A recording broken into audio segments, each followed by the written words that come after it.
6 గ్యారెంటీల ఆశ చూపించి దొడ్డిదారిన అధికారంలోకి వచ్చిన కాంగ్రెస్ పార్టీని తరిమి కొట్టాలని మాజీ మంత్రి హరీష్ రావు కోరారు. ఎన్నికల ప్రచారంలో భాగంగా మండల కేంద్రమైన జగదేవ్పూర్లో ప్రధాన రహదారిపై మెదక్ పీఆర్ఎస్ ఎంపీ అభ్యర్థి వెంకట్రామరెడ్డితో కలిసి రోడ్ షో నిర్వహించారు.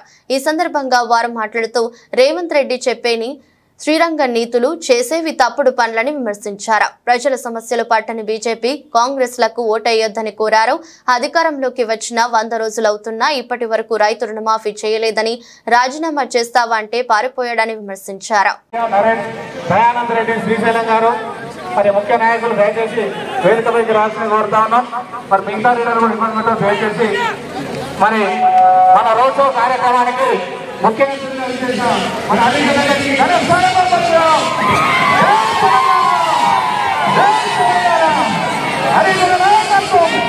2500 రూపాయలు ఇస్తామన్నారు. వచ్చినాయా? ఎవరికన్నా 2500 వచ్చినాయా? ప్రతి నెల జీతం బడ్జెట్ 1 తారీఖు నాడు 2500 వేస్తా అన్నాడు. వచ్చిందా ఒకరికన్నా? ఇప్పుడు 5 నెలలే, 4 నెలలు దాటి 5 నెలలు పడ్డాయి. మరి 4 నెలలు అంటే ఒక్కొక్క అక్కకు చెల్లెకు 10,000 రూపాయలు కాంగ్రెస్ పార్టీ బాకీ పడ్డట్ట పడినట్ట? ఎవరన్నా కాంగ్రెస్ వాళ్ళు మీ ఊర్లలోకి వచ్చి ఓటు అడిగితే చీపురు గట్టలు పట్టుకొని అదే ముందు 10,000 అని చెప్పింది. ముందు 10,000 పెట్టినాక మళ్ళా ఓటు అడగాలి కాంగ్రెస్ వాళ్ళు. ఇది అబద్ధం కాదా? 10,000 ఇస్తే ఇయ్యాలా వద్దా? బాకీ పడ్డదా లేదా? మరి అలా ఏ ముఖం పెట్టుకొని మళ్ళీ కాంగ్రెస్ పార్టీ వాడు మిమ్మల్ని ఓటు అడుగుతాడు అని నేను అడుగుతా ఉన్నా. అక్క చెల్లెలకు ఏం చెప్పింది చెల్లె? మన కేసీఆర్ ఉండగా ఆడవిల్ల పెళ్లి పెడితే కళ్యాణ లక్ష్మి కింద 1,00,000 రూపాయలు ఇచ్చిండు. ఈ కాంగ్రెస్ వాడు ఏమన్నాడంటే ఏదైనా 1,00,000కి ఇంకా తులం బంగారం కలుపుతా అన్నాడు. కలిపిండా? వచ్చిందా? ఎవరికన్నా ఇవాళ తెలంగాణలో ఈ 4 నెలల్లో 1,00,000 పెళ్లిలు అయినాయి. ఈ కాంగ్రెస్ వాడు ఇప్పుడు 1,00,000 తులాల బంగారం బాకీ పడ్డాడు. ఇవాళ వద్దా? ఇంకా బాధ ఏంటంటే ఆ తులం బంగారం ఏమన్నా కానీ ఇచ్చే 1,00,000 కూడా బంద్ అయింది. కేసీఆర్ ఉండగా చెక్కన్న చెందొచ్చు, వీళ్ళు వచ్చినాక ఆ 1,00,000 కూడా వస్తలేదు. ఆ బంగారం కొండెక్కింది. కాంగ్రెస్ వాడు వచ్చినాక ఏమైందో ఏమో కానీ మొన్నటిదాకా 50,000 తులం ఉండే ఇప్పుడు 75,000 అయింది. బంగారం ధర కొండెక్కింది.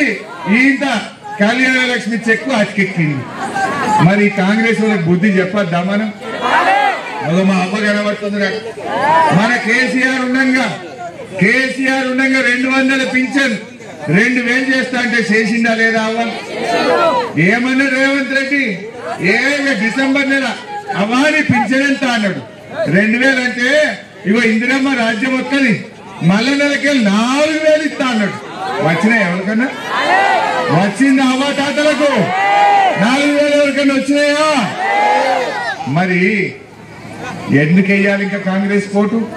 ఇవాళ అవ్వ తాతలకు 4 నెలల మీద నెలకు 2,000 అంటే 8,000 రూపాయలు ఇవాళ అవ్వ తాతలకు కాంగ్రెస్ బాకీ పడ్డదా పర్లేదా? మరి ఇవాళ అవ్వ తాతల ఓటు అడగాలంటే కాంగ్రెస్ వాడు 8,000 తెచ్చి చేతిలో పెట్టినాకనే ఓటు అడగాలి.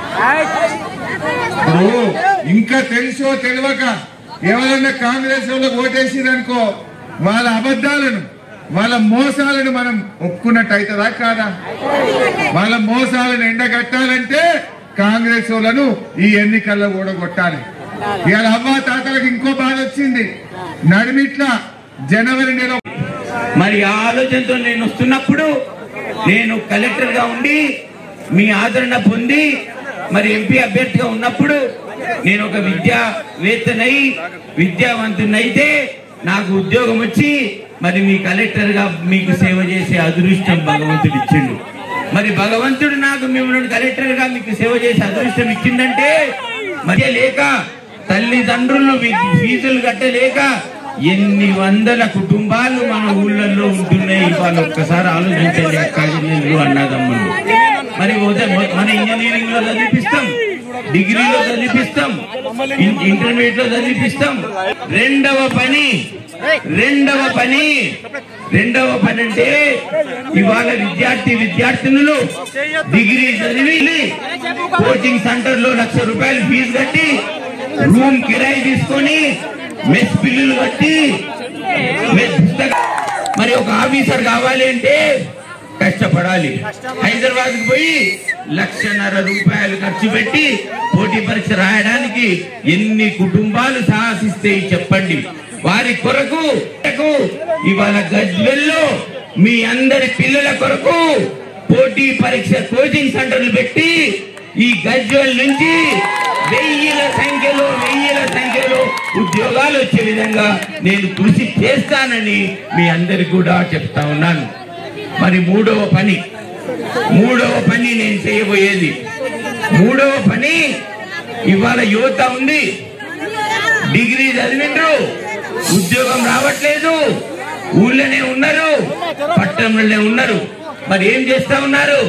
చిన్న కిరాణా షాప్ పెట్టుకుంటున్నారు, స్టీల్ షాప్ పెట్టుకుంటున్నారు, కరెంట్ షాప్ పెట్టుకుంటున్నారు, ఇంకేదో చిన్న వ్యాపారం చేస్తా ఉన్నారు. మరి హైదరాబాద్ లో సంవత్సరానికి 1,00,000 ఉద్యోగాలు, ప్రైవేట్ ఉద్యోగాలు వస్తా ఉన్నాయి. మరి మన జగదేవ్పూర్ బిడ్డలకు, మర్కూక్ బిడ్డలకు హైదరాబాద్ లో వెయ్యిల సంఖ్యలో ఎందుకు ఉద్యోగం